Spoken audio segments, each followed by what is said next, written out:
യേശുക്രിസ്തുവിൻ്റെ ജീവിതവുമായി ബന്ധപ്പെട്ട് ലോകമെങ്ങും ധാരാളം സിനിമകൾ ഉണ്ടായിട്ടുണ്ട്. ആ കൂട്ടത്തിൽ ഏറ്റവും പ്രസിദ്ധമായ 2 സിനിമകളാണ് 1979 പുറത്തിറങ്ങിയ ജീസസ് ഫിലിമും 2004 പുറത്തിറങ്ങിയ ദ പാഷൻ ഓഫ് ദ ക്രൈസ്റ്റും. ഈ 2 സിനിമകളെയും തമ്മിൽ വ്യത്യസ്തമാക്കുന്ന പ്രധാനപ്പെട്ട കാര്യം, ജീസസ് ഫിലിം സുവിശേഷീകരണം ലക്ഷ്യമാക്കി ഉണ്ടാക്കിയ ഒരു സിനിമയാണ്. അതേസമയം the passion of the Christ സമ്പൂർണമായും ഒരു കൊമേഴ്ഷ്യൽ സിനിമയാണ്. 2 സിനിമകളും അടിസ്ഥാനപ്പെട്ടിരിക്കുന്നത് 4 സുവിശേഷങ്ങളിൽ വിവരിച്ചിരിക്കുന്ന യേശുവിൻ്റെ ജീവിതമാണ്. ജീസസ് ഫിലിമിൽ യേശുക്രിസ്തുവിൻ്റെ ജനനം, യേശുക്രിസ്തുവിൻ്റെ ജീവിതം, യേശുക്രിസ്തുവിൻ്റെ മരണം, പുനരുത്ഥാനം എന്ന സുവിശേഷത്തിൻ്റെ പ്രധാനപ്പെട്ട സന്ദേശം മുഴുവൻ ഉള്ളടക്കിയിട്ടുണ്ട്. എന്നാൽ പാഷൻ ഓഫ് ദ ക്രൈസ്റ്റിൽ യേശുക്രിസ്തുവിൻ്റെ ജീവിതത്തിലെ അവസാന ഘട്ടത്തിലെ 12 മണിക്കൂർ മാത്രമാണ് ചിത്രീകരിക്കുന്നത്. ക്യാമ്പസ് ക്രൂസേഡ് എന്ന സുവിശേഷീകരണ യുവജന പ്രസ്ഥാനമാണ് ജീസസ് ഫിലിമിൻ്റെ നിർമ്മാതാക്കൾ. ഇതിനകം ലോകമെങ്ങുമായി 2250 ഭാഷകളിലേക്ക് പരിഭാഷപ്പെടുത്തപ്പെട്ട ഈ ചിത്രം ഇന്നും സുവിശേഷീകരണത്തിന് വേണ്ടി ലോകമെങ്ങും പ്രദർശിപ്പിക്കപ്പെടുന്നു. ഒരുപക്ഷെ ലോകത്തിൽ ഏറ്റവും കൂടുതൽ ആളുകൾ കണ്ടിട്ടുള്ള സിനിമ 1979 പുറത്തിറങ്ങിയ ജീസസ് ഫിലിമായിരിക്കും. ഇനി മെൽ ഗിബ്സന്റെ the passion of the Christ എന്ന സിനിമയിലേക്ക് വരികയാണെങ്കിൽ, ലോകമെങ്ങുമായി ധാരാളം പ്രേക്ഷകരെ ലഭിച്ച ഈ സിനിമ ലോകത്തിലെ തന്നെ ഏറ്റവും വലിയ സാമ്പത്തിക വിജയം നേടിയ സിനിമകളിലൊന്നാണ്. ഇതിനകം അത് കളക്ട് ചെയ്തിരിക്കുന്നത് $612 മില്യൺ. രൂപയിൽ കണക്കാക്കുകയാണെങ്കിൽ ഇന്നത്തെ നിലവാരമനുസരിച്ച് ഏകദേശം 5170 കോടി രൂപ ഈ പടത്തിൽ നിന്ന് അതിൻ്റെ നിർമ്മാതാക്കൾ സ്വന്തമാക്കിയിട്ടുണ്ട്. ഇത് തിയേറ്റർ ഷെയർ മാത്രമാണ്. ഞാൻ നേരത്തെ പറഞ്ഞതുപോലെ 12 മണിക്കൂർ യേശുക്രിസ്തുവിൻ്റെ ജീവിതത്തിൻ്റെ അവസാന നിമിഷങ്ങൾ ഗത്സമനയിൽ അതിവേദനയിൽ രോമകൂപങ്ങളിലൂടെ രക്തം പുറത്തേക്കൊഴുകുന്ന ദൃശ്യങ്ങളോടെയാണ് സിനിമ ആരംഭിക്കുന്നത്.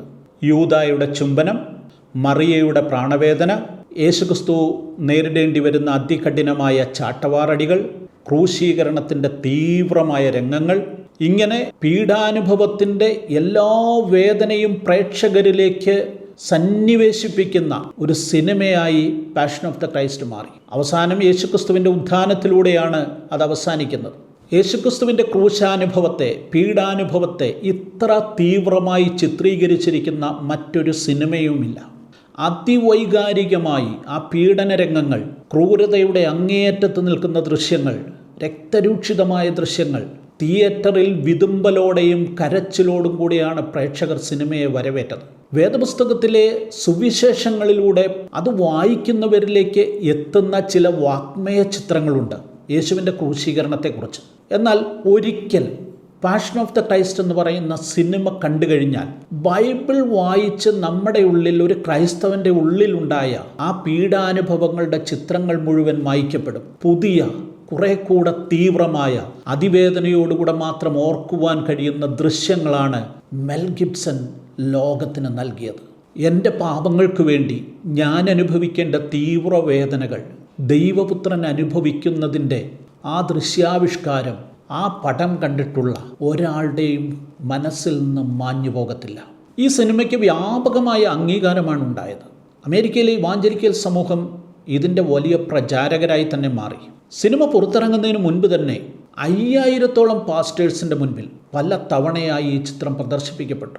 അമേരിക്കയിലെ പ്രമുഖ ഇവാഞ്ചലിസ്റ്റുകളായ ബില്ലി ഗ്രഹാം, ചക്ക് ഓൾസൺ, റിക് വാറൻ, റോബർട്ട് ഷൂളർ, പാറ്റ് റോബർട്ട്സൺ തുടങ്ങി നിരവധി അനുഗ്രഹീതരായ ദൈവദാസന്മാർ ഈ സിനിമയ്ക്ക് ആവശ്യമായ പ്രോത്സാഹനം നൽകി, അതിനെ പ്രൊമോട്ട് ചെയ്തു.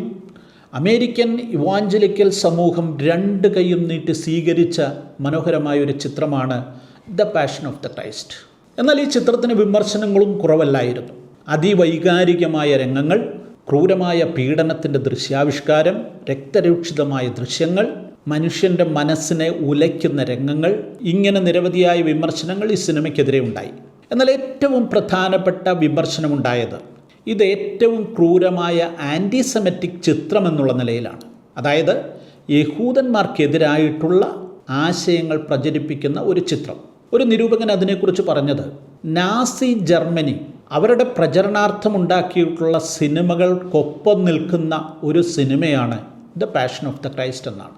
ഇപ്പോൾ സിനിമ പുറത്തിറങ്ങിയിട്ട് 2 പതിറ്റാണ്ട് കഴിഞ്ഞിരിക്കുന്നു. ഇപ്പോഴിതാ ഈ സിനിമയുമായി ബന്ധപ്പെട്ട പുതിയൊരു വിവാദം ഉടലെടുത്തിരിക്കുന്നു. ഈ കഴിഞ്ഞ കഷ്ടാനുഭവ ദിനങ്ങളിൽ ജനങ്ങൾ വീണ്ടും നെറ്റ്ഫ്ലിക്സിലൂടെ ഈ സിനിമ കണ്ടു.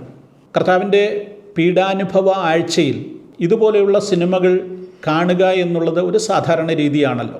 അങ്ങനെ കണ്ടപ്പോഴാണ് ലോകത്തിലെ ഏറ്റവും വലിയ സ്ട്രീമിംഗ് പ്ലാറ്റ്ഫോമുകളിലൊന്നായ നെറ്റ്ഫ്ലിക്സിലുള്ള ദ പാഷൻ ഓഫ് ദ ക്രൈസ്റ്റിൻ്റെ ചില ഭാഗങ്ങൾ മാറ്റം വരുത്തിയിരിക്കുന്നു, എഡിറ്റിംഗ് വരുത്തിയിരിക്കുന്നു എന്ന് കാഴ്ചക്കാർ മനസ്സിലാക്കിയത്. സംബന്ധിച്ച് വ്യാപകമായ സോഷ്യൽ മീഡിയയിലൂടെയുള്ള പ്രചരണങ്ങൾ അതിനെ തുടർന്നുണ്ടായി, ആരോപണങ്ങളുണ്ടായി, വിവാദങ്ങളുണ്ടായി. എന്താണ് ആ വിവാദം? നമുക്കതിലേക്ക് പ്രവേശിക്കാം. ദ പാഷൻ ഓഫ് ക്രൈസ്റ്റ് എന്ന ഈ സിനിമ ആരംഭിക്കുന്നത് യെശയ്യാ പ്രവാചകന്റെ പുസ്തകം 53-ാം അധ്യായത്തിൻ്റെ 5-ാം വാക്യത്തോടെയാണ്. ആ വാക്യം ഇപ്രകാരമാണ്: എന്നാൽ അവൻ നമ്മുടെ അതിക്രമങ്ങൾ നിമിത്തം മുറിവേറ്റും നമ്മുടെ അകൃത്യങ്ങൾ നിമിത്തം തകർന്നുമിരിക്കുന്നു. നമ്മുടെ സമാധാനത്തിനായുള്ള ശിക്ഷ അവൻ്റെ മേലായി, അവൻ്റെ അടിപ്പിണരുകളാൽ നമുക്ക് സൗഖ്യം വന്നുമിരിക്കുന്നു. യേശുക്രിസ്തുവിൻ്റെ ക്രൂശീകരണത്തെക്കുറിച്ച് യെശയ്യാ പ്രവാചകൻ പ്രവചിച്ച ഈ വാക്കുകൾ പുതിയ നിയമത്തിൽ യേശുവിൻ്റെ ക്രൂശീകരണത്തെക്കുറിച്ച് പറയുന്ന ഏതു വാക്യത്തെക്കാളും തീവ്രവും അർത്ഥസമ്പുഷ്ടവുമാണ്. അതുകൊണ്ട് തന്നെ ക്രിസ്തീയ വിശ്വാസത്തിൻ്റെ അടിത്തറയായി കണക്കാക്കപ്പെടുന്ന പഴയ നിയമ വാക്യങ്ങളിൽ ഒന്നാണ് യെശയ്യാ പ്രവചനം 53-ന്റെ 5-ാം വാക്യം. എന്നാൽ യഹൂദനെ സംബന്ധിച്ചിടത്തോളം യേശുക്രിസ്തുവിനെ ദൈവപുത്രനായി അംഗീകരിക്കുവാനോ അവൻ്റെ ക്രൂശീകരണത്തിലൂടെ മനുഷ്യവർഗത്തിനുണ്ടായ മോചനത്തെക്കുറിച്ച് അംഗീകരിക്കുവാനോ അവർക്ക് സാധിച്ചിട്ടില്ല. അതുകൊണ്ട് തന്നെ യേശുക്രിസ്തുവുമായി ബന്ധപ്പെട്ട പഴയ നിയമ വാക്യങ്ങളുടെ വ്യാഖ്യാനങ്ങളെ എപ്പോഴും അവർ തള്ളിക്കളയാറാണ് പതിവ്. എന്നാൽ യെശയ്യാ പ്രവാചകന്റെ പുസ്തകം 53-ാം അധ്യായം ഇത്ര വ്യക്തമായി ഈ ക്രൂശീകരണവുമായി ബന്ധപ്പെട്ട വാക്യങ്ങൾ ഉൾക്കൊള്ളുമ്പോൾ അതിനെ അങ്ങനെ അങ്ങ് തള്ളിക്കളയുവാൻ ബുദ്ധിമുട്ടല്ലേ? മാത്രവുമല്ല, യഹൂദൻ ഭയപ്പെടുന്ന ഒരു അധ്യായമായി ഇത് മാറിയിരിക്കുന്നു. അതുകൊണ്ട് തന്നെ ഈ അധ്യായം, യെശയ്യാ പ്രവചനം 53-ാം അധ്യായം, അവരുടെ സിനഗോഗുകളിൽ സാധാരണ നിലയിൽ വായിക്കപ്പെടാറില്ല. വിലക്കപ്പെട്ട അധ്യായമായിട്ടാണ് യഹൂദൻ ഇതിനെ കണക്കാക്കുന്നത്.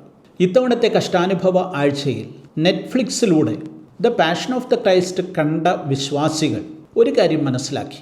മെൽ ഗിബ്സന്റെ സിനിമയുടെ തുടക്കം യെശയ്യാ പ്രവചനം 53-ന്റെ 5-ാം വാക്യത്തോടെയായിരുന്നു. എന്നാൽ നെറ്റ്ഫ്ലിക്സിലെ സിനിമയിൽ ആ ഭാഗം ഒഴിവാക്കിയിരിക്കുന്നു. എന്തുകൊണ്ടാണ് ഈ ഭാഗം ഒഴിവാക്കിയത്? ഈ വാക്യം ഒഴിവാക്കിയതിന് കാരണം അന്വേഷിച്ച് സോഷ്യൽ മീഡിയയിൽ പലവിധ വ്യാഖ്യാനങ്ങളുണ്ടായി. അതിലേറ്റവും പ്രധാനപ്പെട്ട 2 കാര്യങ്ങൾ. ഒന്ന്, ടെക്നിക്കലി സംഭവിച്ച ഒരു എറർ മാത്രമായിരിക്കാം ഇത്. ഏറ്റവും കൗതുകകരമായ കാര്യമാണ് രണ്ടാമത്തേത്. അതായത് ആൻറ്റിസെമിറ്റിക് ആയിട്ടുള്ള ഒരു സിനിമയിൽ യേശുക്രിസ്തുവിൻ്റെ സന്ദേശത്തെ വ്യക്തമാക്കുവാൻ വേണ്ടി ഉപയോഗിച്ചിരിക്കുന്ന പഴയ നിയമ വാക്യത്തെ ഒഴിവാക്കി, ബോധപൂർവം ഒഴിവാക്കി. യഹൂദന്മാർക്ക്, യഹൂദ ബിസിനസ്സുകാർക്ക് നെറ്റ്ഫ്ലിക്സിലുള്ള സ്വാധീനത്തിൻ്റെ തെളിവാണ് ഇത് എന്നുള്ള നിലയിലേക്ക് വ്യാഖ്യാനങ്ങളെത്തി. എന്നാൽ നെറ്റ്ഫ്ലിക്സ് ഇതിനോട് ഇതുവരെ പ്രതികരിച്ചിട്ടില്ല എന്ന് പറയുന്നത് യാഥാർത്ഥ്യമല്ല. വിവാദങ്ങൾ കത്തിപ്പടർന്നതോടുകൂടെ നെറ്റ്ഫ്ലിക്സിൻ്റെ ഭാഗത്തു നിന്ന് പ്രധാനപ്പെട്ട ഒരു തീരുമാനമുണ്ടായി. അവർ യെശയ്യാ പ്രവചനം 53-ാം അധ്യായത്തിൻ്റെ 5-ാം വാക്യം ഉൾപ്പെടുന്ന സിനിമയുടെ യഥാർത്ഥ രൂപം ഗുഡ് ഫ്രൈഡേ ദിവസം സ്ട്രീം ചെയ്തുകൊണ്ട് ഈ വിവാദങ്ങളോട് പ്രതികരിച്ചു. സത്യത്തിൽ ഇതൊരു വലിയ വിവാദമാക്കേണ്ട കാര്യമൊന്നുമല്ല എന്നുള്ളത് അറിയാം. എങ്കിലും യെശയ്യാ പ്രവചനം 53-ാം അധ്യായത്തിൻ്റെ 5-ാം വാക്യം ആണ് ഈ സിനിമയുടെ ദൈവശാസ്ത്രപരമായ അടിത്തറ. അത് ഒഴിവാക്കുമ്പോൾ സിനിമ നൽകുവാൻ ഉദ്ദേശിക്കുന്ന ആശയം പൂർണ്ണമാക്കപ്പെടുന്നില്ല എന്നുള്ളതാണ് യാഥാർത്ഥ്യം. ഏതായാലും ഈ വിവാദത്തോടെ നെറ്റ്ഫ്ലിക്സ് പ്രതികരിച്ചത് ഏറ്റവും മനോഹരമായിട്ടാണ്. മറ്റു വാക്കുകളൊന്നും പറയാതെ ആ സിനിമ യഥാർത്ഥ രൂപത്തിൽ ആളുകൾക്ക് കാണത്തക്ക നിലയിലേക്ക് അത് ആ പ്ലാറ്റ്ഫോം അവതരിപ്പിച്ചിരിക്കുന്നു. നിങ്ങൾ ഇതുവരെ the passion of the Christ എന്ന ഈ മനോഹരമായ ചിത്രം കണ്ടിട്ടില്ലെങ്കിൽ ദയവായി നിങ്ങളത് കാണുക. 20 വർഷം മുമ്പ് ഇത് കണ്ടിട്ടുള്ളവർ ഒരിക്കൽ കൂടെ ഈ ചിത്രം കാണുക. യഥാർത്ഥത്തിൽ നമ്മുടെ കർത്താവ് നമുക്ക് വേണ്ടി അനുഭവിച്ച ത്യാഗങ്ങളുടെ, വേദനയുടെ ആ തീവ്രത ഒരിക്കൽ കൂടെ കാണുവാൻ, ഒരു തുള്ളി കണ്ണീർ അതിൻ്റെ മുൻപിൽ വീഴ്ത്തുവാൻ, ഹൃദയം കൊണ്ട് യേശുവിനെ സ്നേഹിക്കുവാൻ നമുക്ക് സാധിക്കുന്നെങ്കിൽ ഈ സിനിമ അതിൻ്റെ എല്ലാ കൊമേഴ്സ്യൽ വിജയത്തേക്കാൾ വലിയ വിജയമായി മാറി എന്ന് നമുക്ക് ഉറപ്പായിട്ടും പറയുവാൻ സാധിക്കും. നന്ദി.